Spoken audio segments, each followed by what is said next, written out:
The Last of Us is the best video game adaptation of all time. Full stop. If you're thinking about the video game curse, you can also come to the conclusion that this show breaks it. This show is a great adaptation. Not only did they understand what makes the original game so great, but they also managed to expand on the elements that made it so great.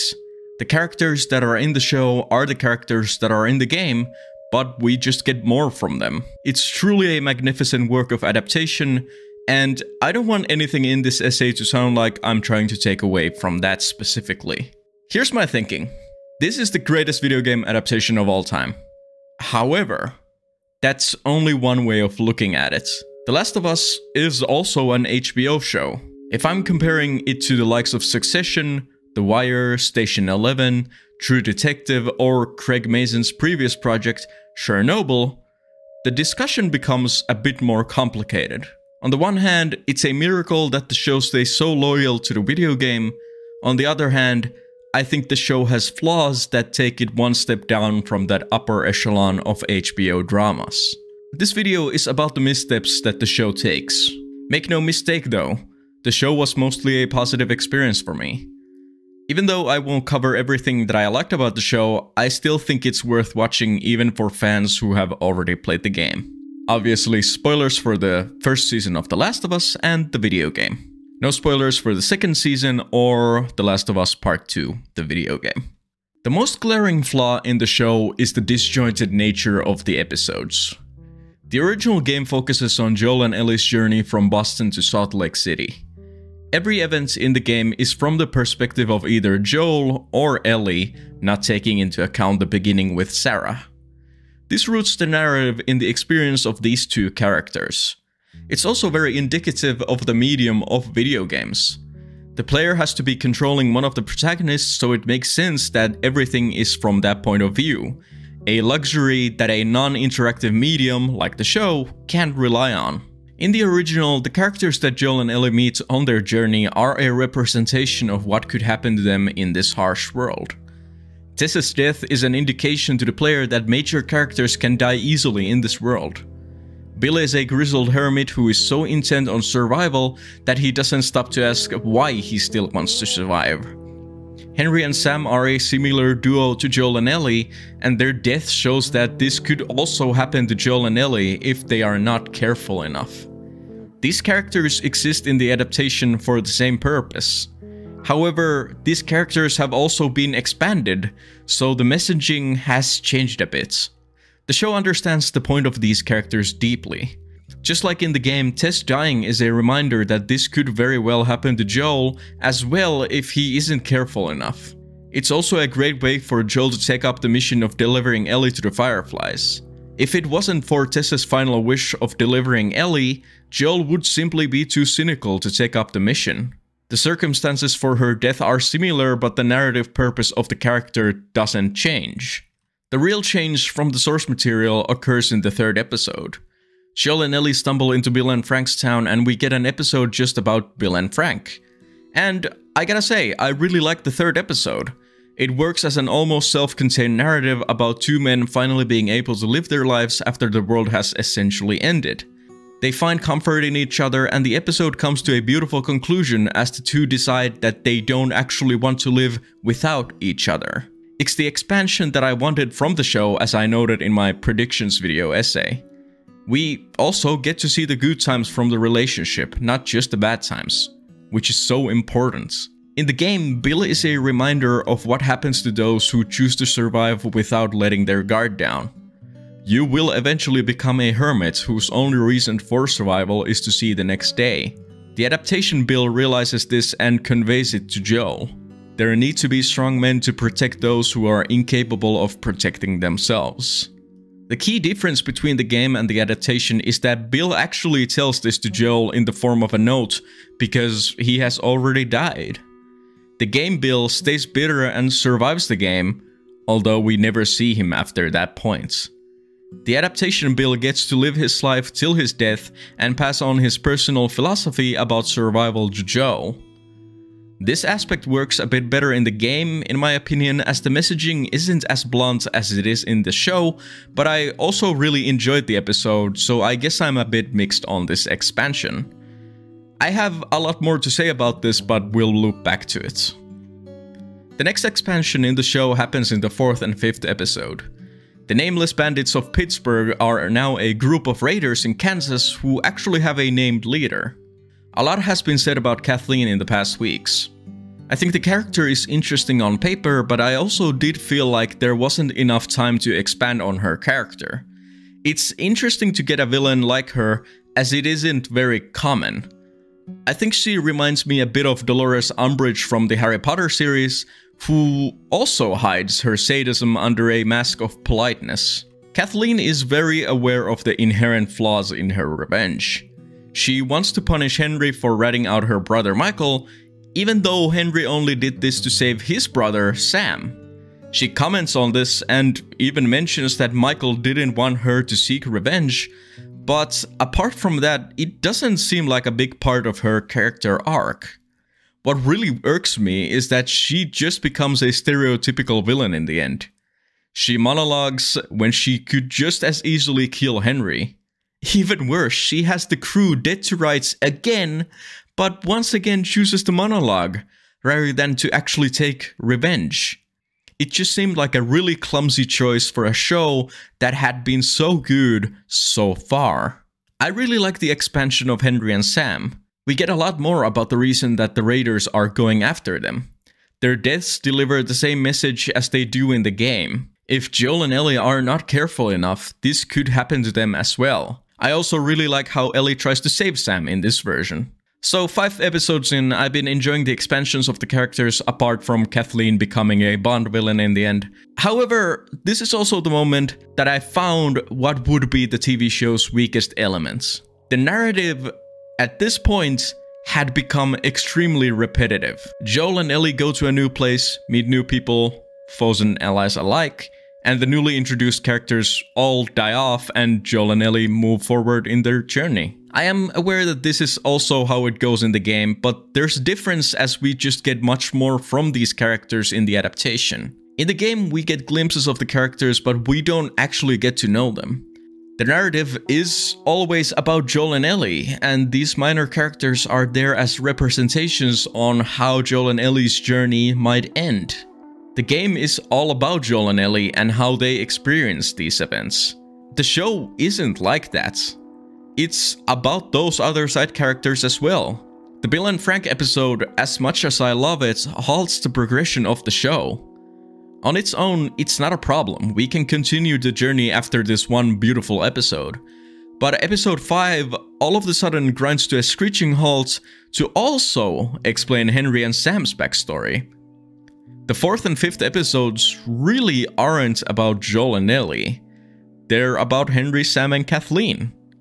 This also wouldn't be an issue if the show was longer, but halfway in, 3 of the 5 episodes have focused more on side characters rather than the main duo in the forefront. That is not to say that these plotlines aren't compelling.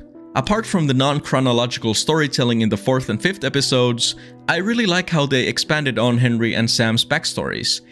It just seems like the story at this point isn't about Joel and Ellie as much as it is about the world that they inhabit. The pacing of the journey suffers a lot from this. Fortunately, the 6th episode is all about Joel and Ellie. The duo has faced all sorts of hardships and their bond becomes stronger even though Joel has his doubts about being able to complete the journey. This episode is also really cool because it gives further context to the past that Joel and Tommy have gone through. That you survived because of me. That's a horrible Joel impression, I'm so sorry. Speech from the game is expanded to a longer chat about the horrific things that they have done in the past to survive. This episode also has my favorite scene in which Tommy realizes that Jackson is communist. The 6th episode ends with Joel getting stabbed. What surprised me about the 7th episode is that they actually didn't try to trick the audience into thinking that Joel died like the game does. The 7th episode expands a lot on Ellie's character as we get much more about her time in the Fedra school. And this is where it feels like the story comes to a screeching halt once again. The episode is extremely important so that we understand Ellie's past, but then again, it doesn't push the narrative forwards. Once again, this would work if the show had more time in the present, but so far, this is the 4th episode that isn't as concerned about the journey as it is about the characters and the world that they inhabit. There are now 2 episodes that are almost completely independent out of a 9-episode run. Add in episodes 4 and 5 and how little those were about Joel and Ellie, and we see that 4 episodes of the 9 episodes aren't really concerned with the present journey. And just a quick reminder once again, I am aware that this episode's events are also in the game as DLC. The adaptation is beautifully faithful to the source material in this sense. It's just that this particular sidetrack often happens after the players have finished the game. It's also just an indication that since we aren't literally controlling these characters, we don't actually start to bond with them the same way that we do when playing a video game. Anyway, back to the points. The 8th episode introduces a new villain in the form of David. I really like how they expanded upon this character. He's not as mustache twirling as he is in the game.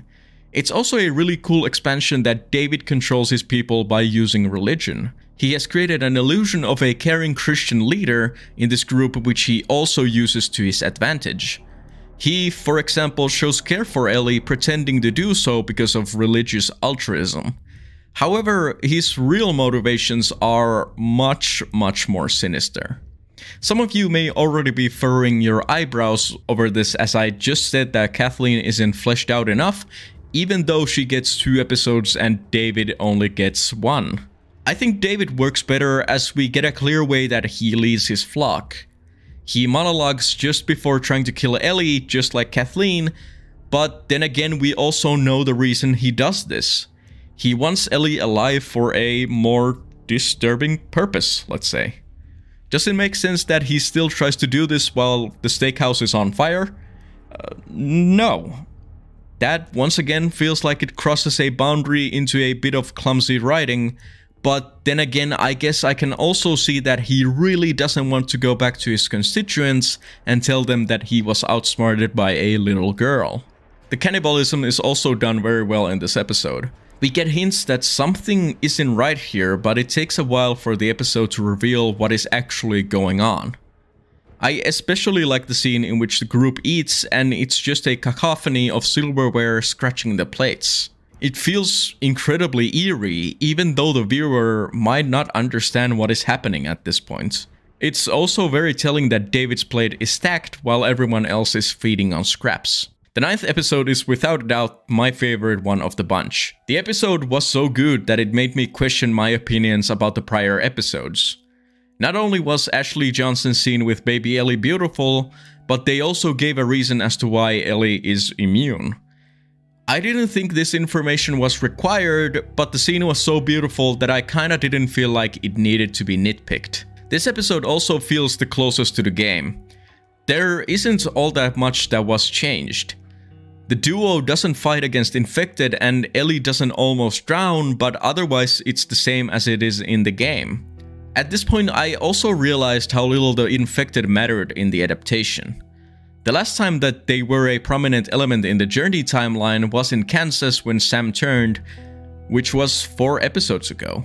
This isn't a problem per se. I like that the show is about its characters, not about the infected, but then again, it also did feel like the show kind of forgets about their existence. The show goes out of its way to establish rules for the infected. For example, they spread by tendrils rather than spores. They are connected by a hive mind. Why bring these elements up if you're not gonna do anything with them? I don't really understand. Furthermore, the clicker/infected acting in the show was so great that I naturally wanted to see more of it. But that's just me talking as someone who enjoyed those scenes. I think it's overall smart that they focused more on the characters that inhabit the world rather than the infected. The revelation that Joel tried to take his own life at the beginning of the pandemic was an expansion to his character, and I feel like Pedro Pascal played the scene perfectly. It also really fits in with the narrative, like they added something and it really works. The hospital scene hits just as well as it does in the video game. It's unbelievable that Joel can massacre an entire hospital worth of fireflies without a bulletproof vest, But hey, maybe he's channeling his inner Doom guy. He's fueled by rage. It's kinda wild how fast the ending comes. This is the shortest episode of the season, and they don't really spend that much time fleshing out the bond between Joel and Ellie. This kinda just cemented my feelings about the show not really being about Joel and Ellie, but about the world that surrounds them on their journey. As the previous episodes hadn't built up the bond between them, the ending kinda fell flat for me. That is not to say that there isn't bonding between Joel and Ellie in this adaptation. It exists in short scenes in most of the episodes, but I think my view was heavily affected by the sidetracks that the narrative goes on as well. I've described the larger beats of the narrative to explain why the show feels disjointed in my opinion, while also noting the good expansions that the show has. I think the majority of my issues with the storytelling stem from me being familiar with the narrative of the video game. I don't know if anyone who hasn't played the game has the same problems here. There's also the fact that episodic storytelling relies on starts and stops.